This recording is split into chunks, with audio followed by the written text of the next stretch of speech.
में film line में चलूंगा कि नहीं? दौड़ेंगे भाई, दौड़ेंगे, है ना? हाँ। अरे ट्राई करने में क्या जाता ना यार। चलेगा भाई। क्या आप जानते हैं जॉनी लीवर जेल जा चुके हैं? क्या आप जानते हैं जॉनी लीवर कभी फिल्मों में काम नहीं करना चाहते थे? क्या आप जानते हैं जॉनी लीवर आर्थिक तंगी की वजह से पढ़ाई नहीं कर पाए थे? क्या आप जानते हैं जॉनी लीवर के टीचर उनकी पढ़ाई के खर्चे उठाने के लिए तैयार थे? क्या आप जानते हैं जॉनी लीवर सड़कों पे कभी पेन बेचा करते थे? क्या आप जानते हैं जॉनी लीवर घर की आर्थिक स्थिति देख कभी सुसाइड करना चाहते थे? आज जॉनी लीवर का 66 जन्मदिन है और हम जानेंगे उनकी कहानी। जॉनी लीवर सिर्फ 7वीं तक पढ़ाई किए हैं। दरअसल परिवार की आर्थिक हालात ठीक नहीं थी। उन्होंने खुद एक इंटरव्यू में खुलासा किया था कि पापा अधिकतर समय नशे में ही रहते थे, वो परिवार पर ध्यान नहीं देते थे, उनको शराब की लत थी। जॉनी लीवर बचपन से ही बहुत क्रिएटिव इंसान थे। बच्चे बुजुर्गों को देख कर वो उनकी हरकतों को कॉपी किया करते थे, जो लोगों को बहुत पसंद आता था। स्कूल में भी उनके इस हुनर के लोग दीवाने थे। उनकी क्लास टीचर उनकी इस आदत की वजह से उन्हें बहुत मानती थी। जब उन्हें पता चला कि जॉनी ने स्कूल छोड़ दिया है तो उन्होंने कुछ बच्चों को जॉनी के घर भेजा और उन्हें दोबारा स्कूल आने के लिए कहा। वो चाहती थी कि जॉनी पढ़ाई अधूरी ना छोड़े। वो उनका पूरा खर्च भी उठाने के लिए तैयार थी, लेकिन जॉनी ने मदद लेने से मना कर दिया। वजह ये थी कि उनका खुद पढ़ाई में मन नहीं लगता था। उन्होंने बताया था कि वो अभी भी क्लास टीचर के साथ टच में है। परिवार की आर्थिक स्थिति परेशानियों से तंग आकर जॉनी लीवर ने सुसाइड करने का कदम भी उठाया था। इस घटना की पुष्टि करते हुए उन्होंने खुद बताया कि घर की हालात मुझे बहुत परेशान करती थी। एक दिन मैं रेलवे ट्रैक पर लेट गया और आंखें बंद कर ली क्योंकि मैं मौत को सामने से नहीं देखना चाहता था। मेरी आंखें बंद थी तभी घर वालों का चेहरा सामने आने लगा। ये देखकर मैं झट से उठ गया और वापस घर चला गया। एक दिन जॉनी लीवर को एक आदमी जो कि फेरी लगा के पेन बेचता था, उसने काम करने का ऑफर दिया। जॉनी मान भी गए। शुरुआत में पेन बेचकर वो 5-6 रुपए कमा लेते थे। इसी दौरान उन्होंने कुछ लोगों को मिमिक्री करते देखा। ये देख वो बहुत प्रभावित हुए और मन बनाया कि अब वो यही करेंगे। एक दिन वो पेन बेच रहे थे, तभी उन्हें मन में ख्याल आया कि क्यों ना बॉलीवुड स्टारों की मिमिक्री पर पेन बेचे। उन्होंने शुरुआत दादा मुनि अशोक कुमार की एक्टिंग से की। लोगों को उनका काम पसंद आया तो कुछ हैरान भी हुए, लेकिन पेन बेचने का धंधा बहुत तेजी से चल गया। दिन की कमाई 400 से 500 तक पहुंच गई। जॉनी लीवर एक दिन किसी फंक्शन में गए थे। वहां पर किन्नर भी आए थे।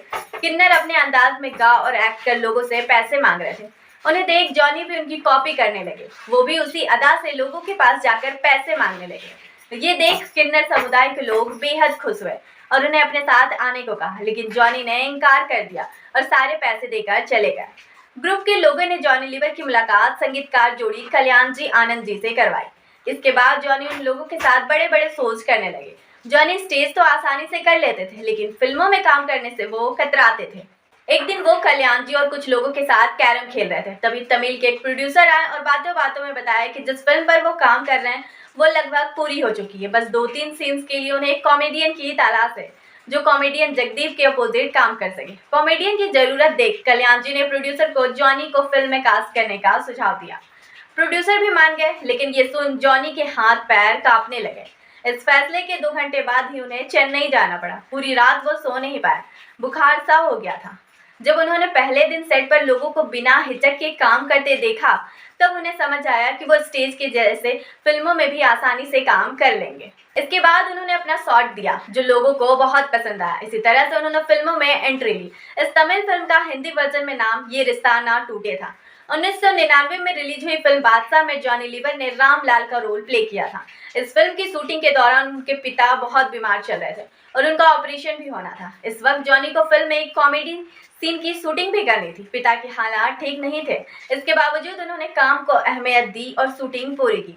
हालांकि उनके लिए ये करना बहुत मुश्किल था। शूटिंग के बाद वो अपने ड्रेसिंग रूम में थे, तभी उनके पास शाहरुख खान आए और पिता की तबीयत के बारे में पूछा। उन्होंने कहा कि कोई मदद की जरूरत पड़े तो जॉनी उनसे बेझिझक मांग ले। शाहरुख का ये गेस्चर देख वो बहुत खुश और हैरान भी हुए, क्योंकि उन्होंने शाहरुख को पिता की तबीयत के बारे में कुछ नहीं बताया था। शाहरुख ने भी कई बार इंटरव्यू में कहा है कि जॉनी लीवर उनके फेवरेट एक्टर में से एक है। एक वक्त ऐसा भी आया था कि जॉनी ने फिल्मों से दूरी बना ली थी। दरअसल डॉक्टर ने जांच के दौरान बताया था कि उनके बेटे जेसी लीवर को कैंसर है। इस रिपोर्ट के बाद वो पूरी तरह से टूट गए, मानो उनकी पूरी दुनिया ही खत्म हो गई। कुछ दिनों बाद उन्होंने बेटे का दोबारा चेकअप कराया तो हैरान रह गए। दरअसल जांच में पता चला कि उनके बेटे को कैंसर नहीं है, इसके बाद जॉनी ने राहत की सांस ली। 1999 में जॉनी एक शो में शिरकत करने गए थे, जहां पर उन्होंने तिरंगे को लेकर कुछ कहा था, जिससे नाराज होकर कुछ लोगों ने उनके खिलाफ तिरंगे का अपमान करने का आरोप लगाया था। इस वजह से उन्हें 7 दिन जेल की सजा सुनाई गई। इस पर उन्होंने माफी मांग ली थी, इसलिए उनकी सजा घटाकर 1 दिन कर दी गई थी। इस घटना पर उन्होंने कहा था कि वो बेहद शर्मिंदा है, उनसे अनजाने में ऐसी गलती न जाने कैसे हो गई। तो आपको कैसी लगी जॉनी लीवर की स्टोरी, जरूर बताइएगा।